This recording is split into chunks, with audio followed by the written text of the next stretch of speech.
काफी सीनियर है, तो मैं आप सबको कहना चाहता हूं, झारखंड वासी को कहना चाहता हूं कि आपका जो मंत्री है एक डॉक्टर भी है और लगातार आप देख रहे होंगे कि मैं दिन रात लोगों की सेवा कर रहा हूं। स्वास्थ्य विभाग की व्यवस्था को बदलने में लगा हुआ हूं और इस दिशा में दिन रात मैं काम कर रहा हूं। आपको मैं बता दूं कि रांची में 24 साल हो गया, यहां पर अब तक बोन मैरो ट्रांसप्लांट का सिस्टम नहीं है। इससे बड़ी विडंबना और क्या हो सकती है। जब मैं रिव्यू कर रहा था हमारे पास क्या है नहीं है, हम लोगों को बेहतर इलाज कैसे कर सके, तो हम जब आपने देखा होगा हाल के दिनों में एक सेमिनार का आयोजन किया और हमने बाहर से डॉक्टर को बुलाया। 300 स्पेशलिस्ट, 300 लगभग 300 अच्छे डॉक्टर्स को हमने बुलाया, अच्छे अच्छे संस्थानों के जो एक्सपर्ट डॉक्टर है उनको मैंने बुलाया, साइंटिस्ट लोगों को बुलाया और मैंने कहा कि नहीं, रांची में क्यों नहीं खोल सकते हैं हम। रांची में हमारा बोन मैरो ट्रांसप्लांट का सिस्टम क्यों नहीं लग सकता, यूनिट क्यों नहीं लग सकता है। लेकिन किसी ने ध्यान ही नहीं दिया, केवल आरोप प्रत्यारोप खींचातानी में समय बर्बाद कर दिया। और मैं आपको यकीन दिलाता हूं, झारखंड वासी को कहना चाहता हूं कि बहुत जल्द बोन मैरो ट्रांसफर यूनिट जो है हमारे सदर हॉस्पिटल लगने जा रहा है। हम लगाएंगे, जितना पैसा राशि की खर्चा होगा हम देंगे। हमारे बच्चों को एनीमिक पेशेंट है हमारा, अब खून से कई बीमारियां होती है, खून से कैंसर की बीमारियां होती है, उसका इलाज और उसका जांच हम लोग नहीं करा पाएंगे तो बाहर हम लोग भेजना पड़ता था, पैसा भी जाता था, जान भी चली जाती थी। लेकिन उसको रोकथाम के लिए हमारा जो है आपका झारखंड को हम तैयार कर रहे हैं। दूसरा है कि जेनेटिक लैब, जो मेरी ख्वाहिश थी कि यहाँ झारखंड में जेनेटिक लैब बने, और ये भी मैं कहना चाहता हूं कि जेनेटिक लैब बहुत जल्द सदर हॉस्पिटल में चालू होगा। अभी आप देख सकते हैं कि कोविड को लेकर इससे पहले भी ओमिक्रॉन वायरस आया था देश में, बीच में हाल फिलहाल आया, तो ओमिक्रॉन जो वायरस था वो बच्चों को अफेक्ट कर रहा था, ज्यादा रिस्पिरेटरी सिस्टम को डिफेक्ट करता था वो, लेकिन आया चला गया, हल्का था इसका असर। और अभी जो वेरिएंट आया है जेएन वेरिएंट, इससे भी हम लोगों को ज्यादा भयभीत नहीं होने की आवश्यकता है। आपको हम कह दें कि जो जिनका एज 80 से एबव है उस पर ये जो है प्रभाव उस पर ज्यादा इफेक्ट हो रहा है, मैं देख रहा हूं। लेकिन फिर भी हम लोग अलर्ट के मोड में चले गए हैं। हमने सभी सिविल सर्जन को निर्देश दिया है कि चाहे आपके जिले में हो, चाहे आपके यहाँ अस्पताल में हो, चाहे आपके यहाँ बस स्टेशन में हो, चाहे रेलवे स्टेशन में हो, जहां भी भीड़ भाड़ जाए हटिया वगैरह में हो, वहां पर आप लोग कैंप लगाइए।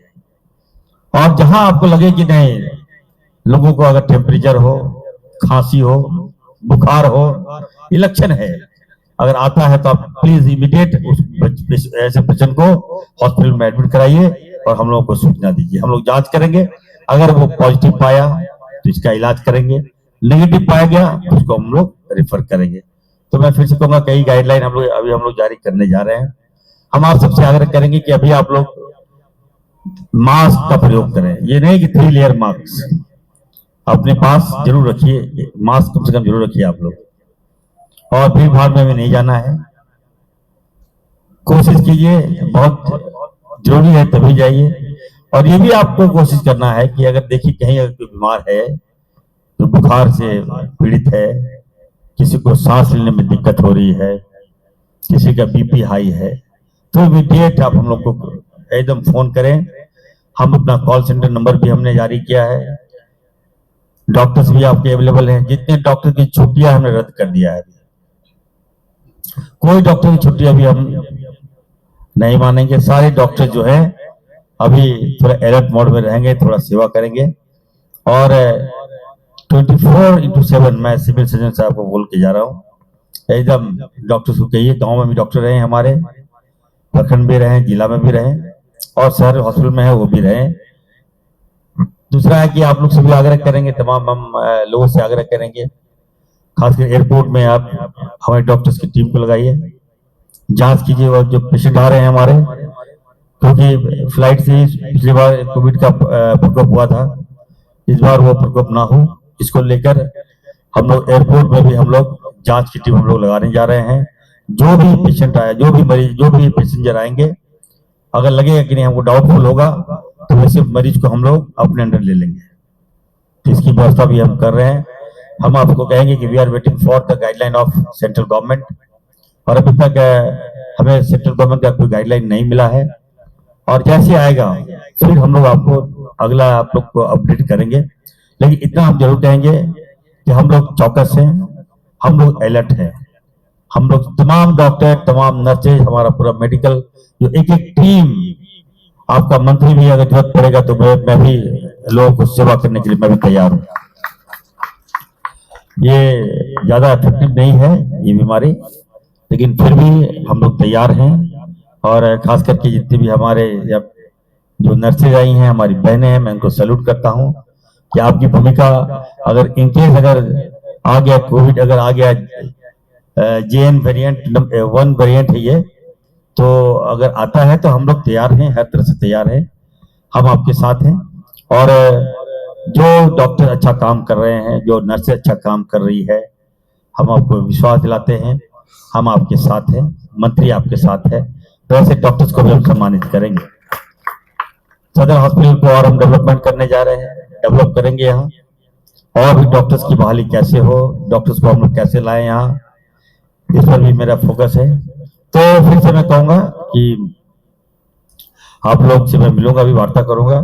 अब तमाम लोगों से यही कहूंगा, लोगों से भी मेरा आग्रह होगा कि ज्यादा भीड़ भाड़ एरिया में नहीं जाएं आप लोग। जनता से मेरा अपील भी होगा कि कहीं अगर शादी ब्याह अगर कोई कार्यक्रम है तो अभी थोड़ा सा अलर्ट रहिए। और ये कोई स्ट्रिक्ट नहीं दे रहा होगा, लेकिन अपनी स्वेच्छा से, जीवन आपका है, जीवन आपको जीना है, जीवन कीमती होता है, इसको यूटिलाइज आपको करना है। कहाँ आपको लगता है कि जाना चाहिए और कहाँ लगता है कि नहीं जाना चाहिए, ये भी आपको ही देखना है। तो फिर से मैं कहूँगा, भीड़ भाड़ इलाकों से बचना है आप लोगों को, और हेल्दी फूड लेना है। अभी कोविड को अगर आपको भगाना है तो विटामिन C भी लेना है आपको। दवाई अगर विटामिन मल्टीविटामिन का ही प्रयोग आप लोग करें, तो खान पीन से भी लोग बीमार पड़ेंगे। बुखार होगा तो आपको हॉस्पिटल में एडमिट कराएंगे, हॉस्पिटल में एडमिट कराएंगे तो आपको कोरोना की जांच करेंगे। तो इससे बेहतर है कि आपको ये नौबत नहीं आए।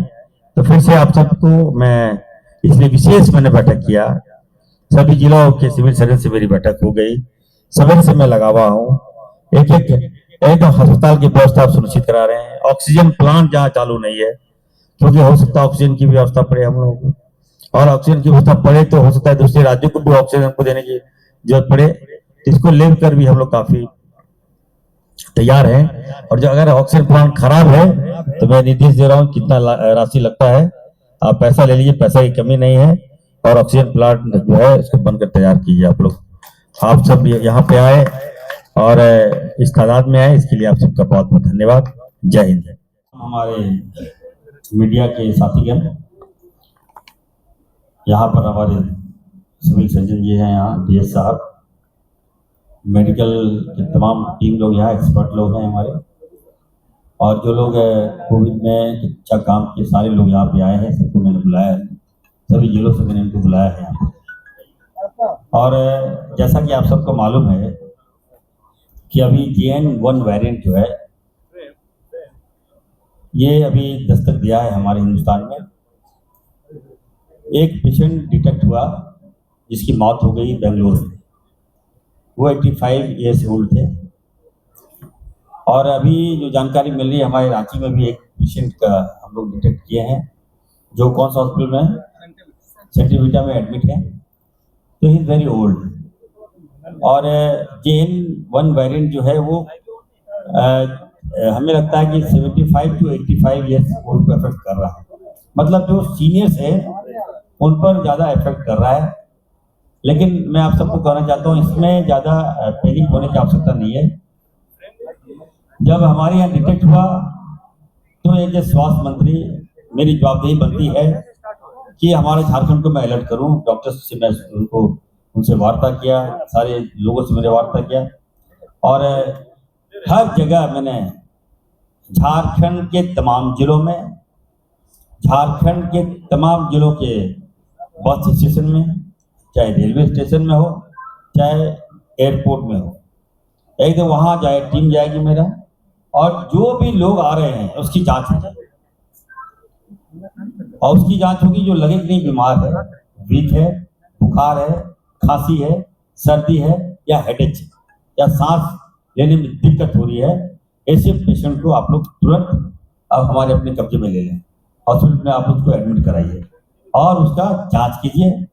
और अगर जब तक देख लीजिए उसकी जांच में अगर पॉजिटिव आया तो एडमिट कीजिए, अगर नेगेटिव आया तो उसको डिस्चार्ज कीजिए। तो ये सारी व्यवस्था हम लोग कर रहे हैं। मैं फिर से कहूँगा, झारखंड वासियों को, तमाम लोगों से आग्रह करेंगे कि सेंट्रल से अभी कोई ऐसे गाइडलाइन नहीं आई। अभी हमारे एक साथी पूछ रहे थे, विद्वान साथी हैं वो, मैं उनको आभार व्यक्त करता हूँ कि मैंने कहा कि अलर्ट मोड में मैं भी हूँ। आप सबको अलर्ट मोड में रहना है, मास्क लेके चलना है। और ऐसा नहीं बाधता है कि आप मास्क पहनिए, आपकी सेफ्टी के लिए है। अगर लगे कि नहीं पहनना चाहिए तो पहनने, नहीं लगता है तो ठीक है, आपका इम्यूनिटी काफी पावर, अगर अच्छा इम्यूनिटी है तो मत पहनिए, इसकी इम्यूनिटी कमजोर है तो पहनिए, मैं ये कहूँगा। और मैं फिर से कहूँगा, देखिए आप सभी से कहेंगे खान पीन पे आप लोग ज्यादा ध्यान दीजिए। अभी खाना अच्छा खाइए, आप लोग विटामिन लीजिए, विटामिन C का प्रयोग ज्यादा कीजिए। और ज्यादा भीड़ भाड़ में भी नहीं जाइए। मीडिया वाले को मैं कहूँगा आप सबसे, आप लोग भी बहुत जाते हैं भीड़ भाड़ में, क्योंकि आप लोग का भी सेहत का ख्याल हमें रखना है। लेकिन फिर भी इतना कहूँगा, इस हम लोग हमारी झारखंड पूरी तरह से तैयार है। हमारे लोकप्रिय मुख्यमंत्री जी का निर्देश है कि एकदम अलर्ट रहिए, सावधान रहिए। और कहीं कोई पेशेंट लगता है कि नहीं, उसका लक्षण लगता है कि नहीं कोरोना की ओर है, तो उसका इलाज कराइए। तो हम लोग पूरी तरह से तैयार हैं। अगर आप लोग को कुछ लगता है कोई क्वेरी है तो आप लोग हमसे पूछ। नहीं, मैं आपको बता दूं कि मैंने, आप सुना होगा, मैंने एक रिक्वेस्ट किया है, अगर कोई कैजुअलिटी होती है तो जिम्मेवार सारे लोग हमें को देंगे। तो ऐसे में है कि बेहतर है कि पहले ही हम अलर्ट कर दें आपको, क्योंकि एक पेशेंट की जान गई है, एक पेशेंट हमारा रांची में भी एडमिट है। तो वाई नॉट हम अलर्ट मोड में रहे। ये मेरी व्यवस्था है, मैं आपको बता रहा हूँ, लोगों को आग्रह कर रहा हूँ। मैंने ये भी कहा कि पैनिक होने की आवश्यकता नहीं है। ठीक है, एनी क्वेश्चन? जो निजी अस्पताल में, जैसे एक पहला जो मरीज है वो भी निजी अस्पताल में। देखिए, अभी जब मुसीबत आता है तो कोई प्राइवेट और निजी नहीं होता है, उनकी भी उतनी ही जवाबदेही बनती है जितनी सरकारी हॉस्पिटल की है। तो अगर कोई पेशेंट वहाँ ट्रीट करता है तो उसका रिपोर्ट सब भी खराब होगा। तो सारे लोग अच्छा काम करें, हम हैं। आपका गार्जियन यहाँ है, इरफान अंसारी है। जब मैं, आप देखिए 24 घंटा, अभी आज मुझे कलकत्ता में होना चाहिए, हमारे हाजियों को भेजना है, लेकिन लगा कि नहीं, पहले झारखंड हमारा जरूरी है, ये काम जरूरी है, लोगों को बताना है कि इसको लेकर। तो मैं भागे भागे यहाँ आया हूँ। मेरा मकसद ये है कि लोगों को जब भी जरूरत पड़े, सबसे पहले वहाँ स्वास्थ्य मंत्रालय खड़ा रहे, इरफान अंसारी खड़ा रहे। लोग, आपने जो कहा था, तो हम पहले से हम लोग तैयार कर लिए। हम लोग 1 हफ्ता पहले से लगे हुए थे इसमें। आप चलिए, सभी हॉस्पिटल में, सभी जिला के सदर हॉस्पिटल में हमारा जो है कोविड सेंटर भी है, बेड भी अभी साफ सुथरा करके हम तैयार रखे हैं। ऑक्सीजन प्लांट जहाँ खराब है उसको हम लोग चालू कराने का, किसी ने कहा कि सर हमारे पास पैसा नहीं है, तो हम लोग साथ ही साथ पैसा रिलीज कर दिया। और कहीं सारे जगह ऑक्सीजन प्लांट हमारा तैयार है, बनके तैयार है। कोविड का जो हमारा आइसोलेशन जो सेंटर है वो भी यहाँ पे तैयार है। मैं भी चलूंगा देखने के लिए, आप लोग भी चलिए मेरे साथ। तो पूरी तरह से हॉस्पिटल तैयार है, सदर हॉस्पिटल तैयार है और जिला के तमाम जो सदर हॉस्पिटल है, तमाम जो प्रखंड के रेफरल हॉस्पिटल है, वहाँ सारे सिस्टम को हमने अलर्ट मोड में कर दिया है और इन कहा कि सिस्टम को तैयार रहने की। तो साथ तैयार है, हम लोग लगे हुए हैं। हमको आप लोगों का भी इसमें योगदान चाहिए। मीडिया के साथियों से मैं कहूँगा, अगर आप लोग को भी लगता है कि कहीं कोई पेशेंट ऐसा है तो पहले हमको आप लोग सूचना दें और मेरा फ़ोन तो खुला ही रहता है, आप जान रहे हैं। तो व्यवस्था बदलना है, सिस्टम देखना है। जब भी आपातकाल आता है, कोई घटना घटती है कि मान लीजिए कोई अभी कोरोना आया है, तो सबसे हमें लगता है कि सबसे पहला राज्य झारखंड होगा जो ये इस तरह का लोगों के प्रति इतना सेंसिटिव है। तो हमारा काम है लोगों का सेवा करना, लोगों का इलाज करना। तैयार है और ज़्यादा पैनिक नहीं होना है। ये एक अलर्ट मोड के लिए हमने सचेत करने के लिए आप लोगों को बताया है। आप सबसे भी यही आग्रह करेंगे कि जो आप लोग न्यूज़ चले तो लोगों को डराइए नहीं, अलर्ट कर दीजिए। धन्यवाद। अब मैंने कहा कि 3 महीने का वेतन नहीं मिला है, 4 महीने का नहीं मिला, ये तो विभाग का इंटरनल मामला है। और जो काम करना चाहे करें, जिनको लगता है वेतन नहीं दिया तो हट जाए। मैं क्या बोलूंगा, क्योंकि बात है कोरोना काल में अगर आप बोल रहे हैं, ये जो बार्गेनिंग वाला बात हुआ ना, ये तो बार्गेनिंग वाला बात हुआ। जो अगर अधिकारी अगर ऐसा बोल रहे हैं, वो आपके माध्यम से बोल रहे हैं, हमको बोले मैं दूंगा पैसा उन लोगों को, कौन बड़ी बात है। चलिए।